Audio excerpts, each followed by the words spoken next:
What is good, internet? It is Spirit of Paradox here, and Ultimate Invasion is officially here. Today I will be giving my review and I will be explaining the story of issue number 1 of Ultimate Invasion.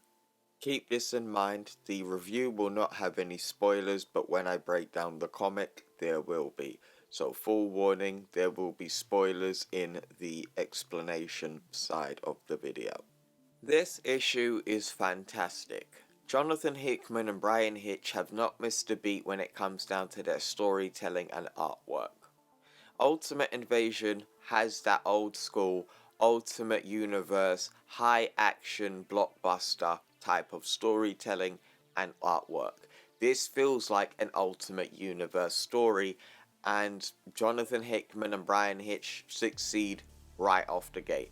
First page into the story, automatic, this feels like an Ultimate Universe story. Another thing that I really liked about this issue is that the Maker is the full protagonist of this issue. So we see him, we see what he's trying to do, we see his objectives throughout the issue, and we see him deal with the 616 heroes as well. I would definitely say as well that this is going to be a bold series. They're going to make some big decisions when it comes down to how this universe is going to work. Another thing that I will also mention, but this is just a brief spoiler, just a brief one, it's okay, nothing serious, nothing too serious. The new designation for the Ultimate Universe will now be 6160 instead of 1610. I have always wondered why that actually wasn't the case, because why was it 1610 if it's supposed to be the Ultimate Universe? But yeah, so it's 6160, and I kind of dig it. No problem there with me. And another thing as well is the Maker. When it comes down to how he's portrayed in this, how the character of the Maker is, it's straight back to the cold, villainous Maker, the one that is willing to kill millions of people and not flinch to do it in order to get what he wants. This is that kind of Maker. We don't have the cheesy Maker that we saw in New Avengers when we saw him fighting Sunspot. Nope, that Maker ain't here. This is the badass, I do whatever it is that I need to do Maker, and use my words to get, or my words of persuasion to get what I want as well. So if you guys were looking for that Maker to really see what the character was like, he is there. But in this issue, I would say this is mainly the setup of what is to come in the rest of the story. A lot of stuff happens in this issue that I think a lot of people are going to be excited about and concerned about, but I would fully recommend this issue. It's full of action, good storytelling, and also gives you just enough pages for you to feel satisfied and wanting more. Because see, 53 pages altogether, that goes real fast. I must say that was the fastest 53 pages in my entire life. I was gripped all the way through. But I would still recommend the comic to anyone who loves comics in general, and to every Ultimate Universe fan. You are going to enjoy this issue. But enough with the review, let's start issue number 1 of Ultimate Invasion. Chapter 1, Good Artist Copy. We begin 2 months ago in New York City, and we see a big black building called Blackguard, and we see a van driving towards it that are filled with soldiers. They talk amongst themselves and talk about what they're about to do in breaking and entering the building, and they are planning on stealing something.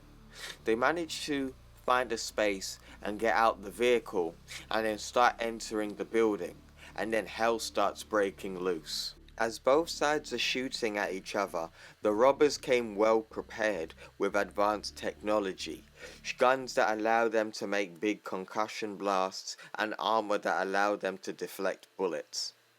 The building's defense systems come online and start firing rockets at the robbers, but they come up with a plan to destroy it.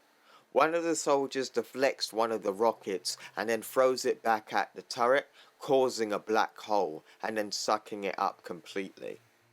The soldiers that are robbing the building get a hold of the situation and start looking for the keys and start asking people.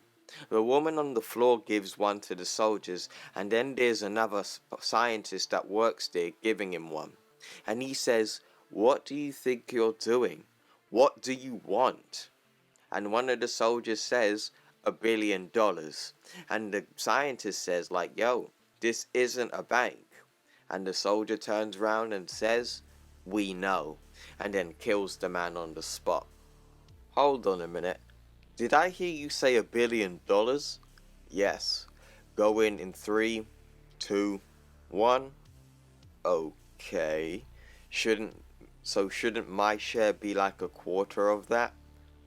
Did you find the job? Did you plan the job? Did you do anything at all before yesterday? No? Then just take your $10 million cut, say thank you, and be done with it. All clear. So there should be a giant pile of money waiting for us when we step outside of this elevator? No. Okay. Behind the door, there's a giant pile of money. No. There's a man. What? A man who happened to promise us a giant pile of money if we got him out of here. Access code, it's 1610. It's green, we're good to go. Let's get paid, people. And we see the hired soldiers walk into this cell room, and then we find out it's the maker in his cell, but naked. And he says, "Right on time." The maker asks the soldiers he hired, "Did you bring what I asked?" And he says yes, as he pulls his helmet out of a rucksack. The maker says, "Fantastic." They offer him his helmet and offer him a spare clothes, but the maker says, "First things first." Agreed. Where's our money? Where all money is, flowing in the ether, awaiting summons from an imaginary state to be more believable fiction. That sounds like you don't have it. I promise you, whatever it is, I most certainly do have it. And one of the soldiers makes a very good point. Am I really supposed to believe this guy did all this from inside of a prison, but he couldn't get himself out? The maker responds and says, "The trick is not escaping. It's escaping without anyone knowing you've gone. My captors, benevolent souls, that they are deemed it necessary for me to receive the required care a civilized society demands for those touched by the world in a particular way. But they also knew that I was very me, so precautions had to be taken. And thus, instead of one therapist, I saw a rotating team of them. It took an eternity, a full 37 sessions for me to mentally break and reprogram them. So, as to send them back into the world full of purpose, I beget them. They beget you, and now you are here before me. Take off your masks, please." "And why would we do that?" "Just do it," the commanding soldier says. As the soldiers take off their masks, the maker says, "Each of you were recruited for the job. I chose you after my flock carefully examined each of your profiles. And Jeanette, who are you?" "I'm Jackson." "Dominic Green, Misha Slope, Randall West, but you are Jackson and not Keith Conrad." One of the soldiers explains, Keith got itchy and got stuck out of a safe house 2 days ago. He died in a car wreck about an hour after that, a freak accident we had to improvise. Ah, unforeseen complications of impatience and ennui. Trapped here, I'd forgotten what most people call discipline. I of course planned for overlap, but the genetic sequencing was for you for a reason. Each and every ingredient is what makes for a good soup.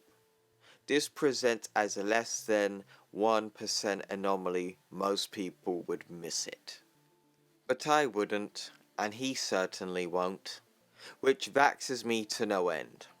I suppose my choice now is a subtle prayer or more of a on-brand message. It was last minute. This was the best that I could do. Your best? There was one of my therapists in there who, before I did that had to be done, did have a surprising effect on me.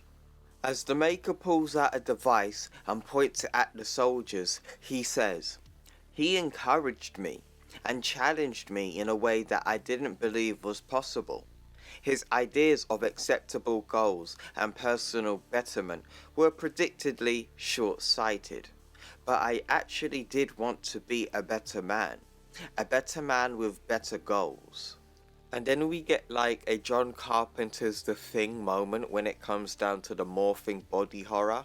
The Maker's device allows him to mush all of these soldiers' body into one, and then it starts to shapeshift behind him. As all of the soldiers are getting reshaped into a new body, the Maker says, "So I'm trying to be better," as he puts his helmet on and his suit seems to grow all over his body.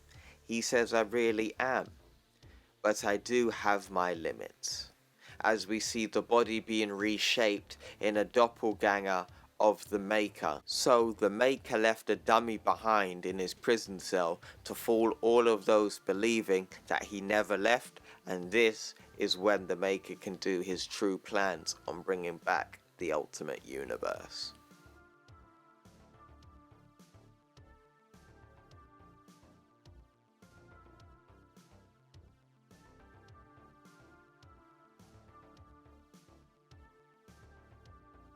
In the next section, we see 616 Reed and Black Panther and some Wakandas inspecting the wreckage of the Black Guard building after the Maker has left.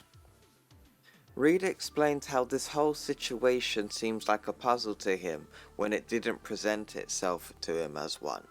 And they give each other some ideas on what possibly could have gone down and why is this whole situation just fishy and seem to be hiding something.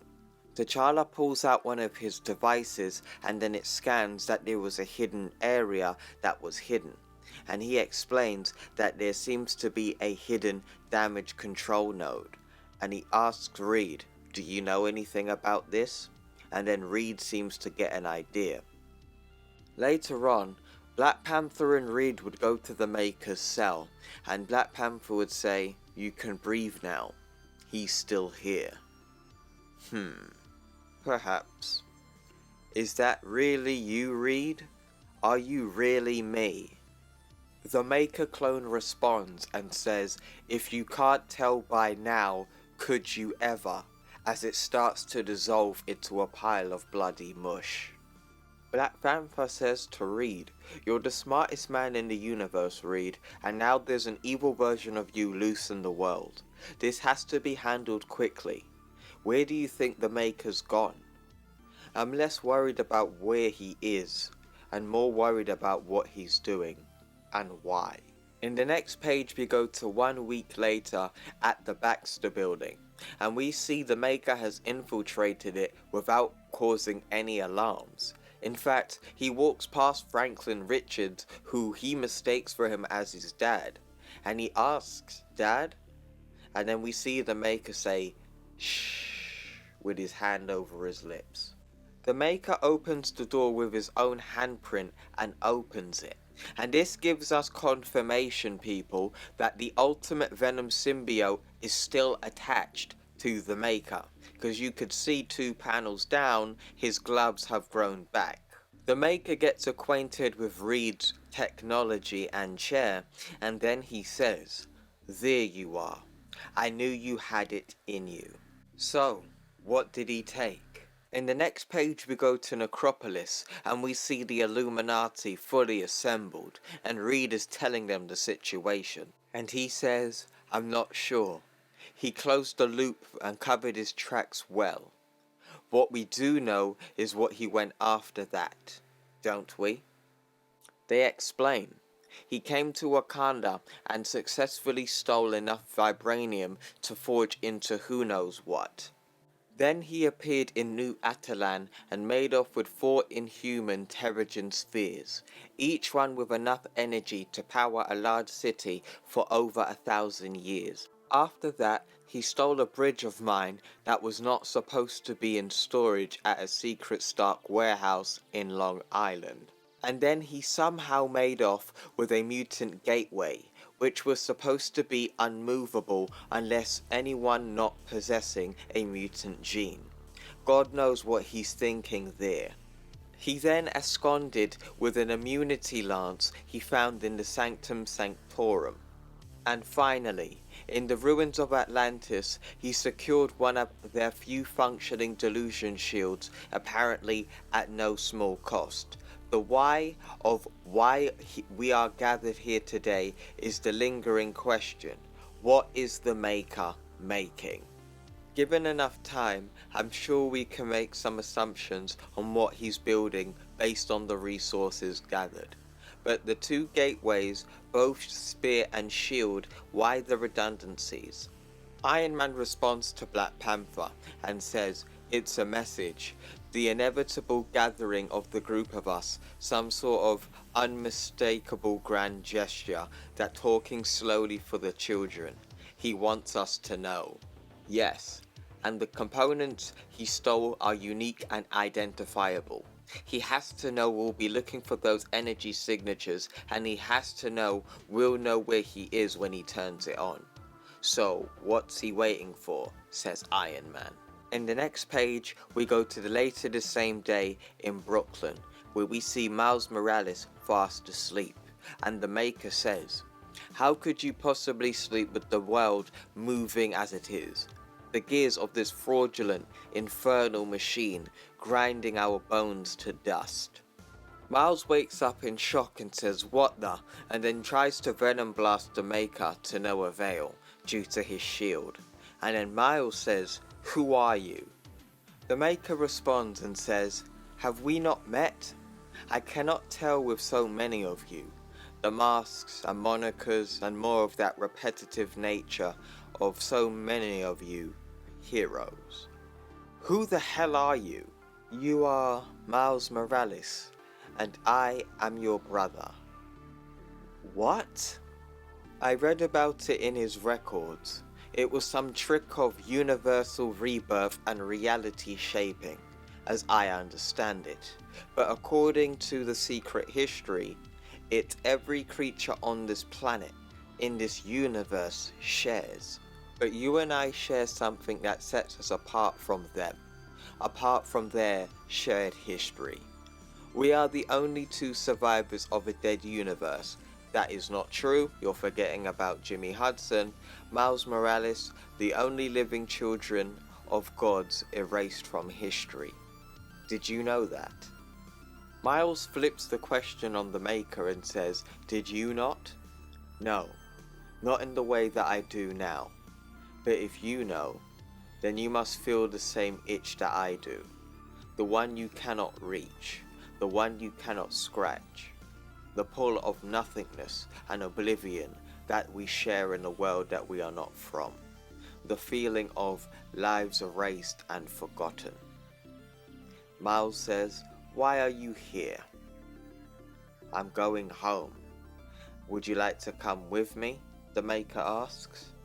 Miles is shocked to hear this revelation and says, "Oh man, you're totally serious, aren't you?"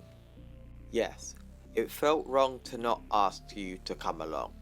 I would want to be asked if the roles were reversed." Miles rejects the Maker's offer and says, "Nah, I'm good. And the Maker offers him a card and says if you change your mind, and then teleports out of his room. Miles inspects the card and then notices that it's blank. And then we go to the next page. We see the Illuminati going after the Maker as Reed Richards says, "You're not going to get away with this, we're going to stop you." The Maker responds and says, "Now Reed, why would you lie to yourself like that? How can you stop me? You know neither where I'm going or neither what I'm going to do. And I promise you, by the time you figure it out, I would have already left you long behind. My path, you see, it's set. My course is fixed. That panther says, we'll follow you, we'll find you." The bridge controller is set to purge and randomize as soon as I travel through. You might be able to find out where I went to if I didn't run the sequencing through the gateway, but I did. And as we both know, that kind of biological encoding is the best encryption under this and any sun. Reed responds, "It can be done. Anything can be done." Yes, but time it would take. It's measured in years, decades even. Do you even really want to find me that badly? Doctor Strange responds and says, "That depends on where you're going." And Charles Xavier adds, "And most importantly, what you're planning to do." The Maker responds to the Illuminati and says, "I'm going to some place I can call my own. Some place I can create as was intended at my creation." Reed Richards has figured out what the Maker plans to do, and he understands the severity of the situation, and he says, "Oh God, I know what he's going to do. We have to stop him while we still can. Do it now." As the full-on assault of the Illuminati go against the Maker and his shield that's guarding his machine, it all seems to be pointless. A big explosion happens on top of the building, and you could see the explosion from afar across New York City. But it does nothing to his shield, as the Maker mocks the Illuminati and says, "Are you finished?" Reed says, "You know better than that." Do I? I've often wondered if our roles were reversed, would I be any different? Would you? It's why I waited. Why I left this trail for you to follow. It's for this moment, so I could ask you one simple question. If you could do it all over again, if you could really change things, if you had the chance, would you erase me from existence? Reed responds to the Maker and says yes, and the Maker says, "I'll keep that in mind." The Maker gets away and leaves the Illuminati silent, knowing what is about to happen. To all Ultimate Universe fans out there, this is the rebirth of the Ultimate Universe, with its new designation number of 6160. And we're about to go there now. We begin in the new universe, now, but also then. And we see a girl waiting for Peter Parker. And she says, "You're late, Peter Parker." What a surprise. And he says, "I know, Liz, I know. Something came up. Something always comes up. Whatever, you're here now. This better be good." So, where do you want to... We should go that way, East Wing. Now, Doctor has built a new machine. There's supposed to be some demonstration, and I don't want to miss it. They go to the demonstration, and Peter gets excited and says, "Wow, look, there it is." Maybe it's just me, but this feels like something that could change the world. One of the scientists that works there says, "If I could get everyone's attention, please."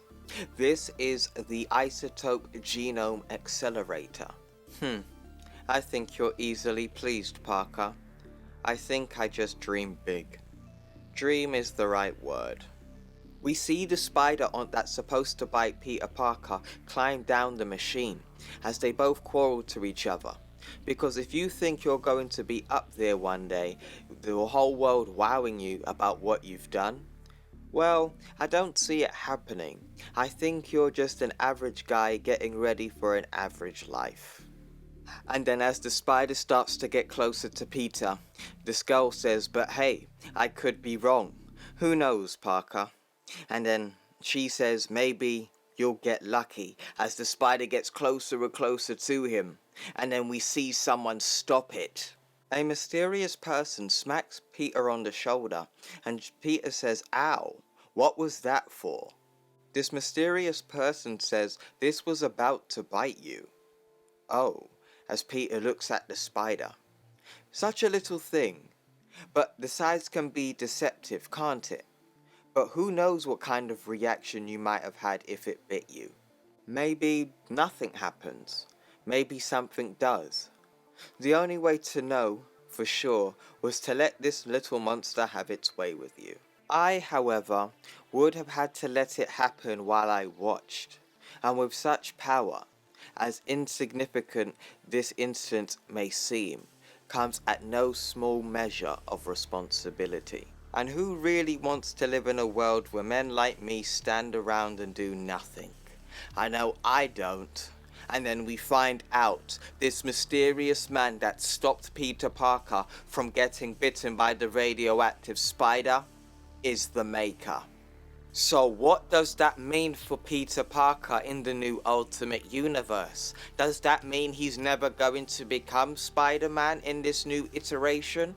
Well, we're gonna have to find out until the next issue, I'm afraid, because this is where the issue concludes. That was issue number 1 of Ultimate Invasion, and I am absolutely hooked. I loved this issue. I cannot wait to see what comes next. We've officially entered the new Ultimate Universe, people, and let me know what you guys think in the comments below. Did you enjoy the issue? Make sure you buy the issue as well. It's linked in the description box below and in the pinned comment below if you buy your comics off Amazon, that is, because that's where I bought mine. But thank you very much for watching. I've got more videos breaking this down, and we've got more Ultimate Universe content coming down the line as well. Thank you very much for watching. Make sure you drop a like and subscribe if you are new to the channel. We are going to be uploading more Ultimate Universe content and more content about Ultimate Invasion. Thank you very much for watching, and I will see you in the next one. Take care.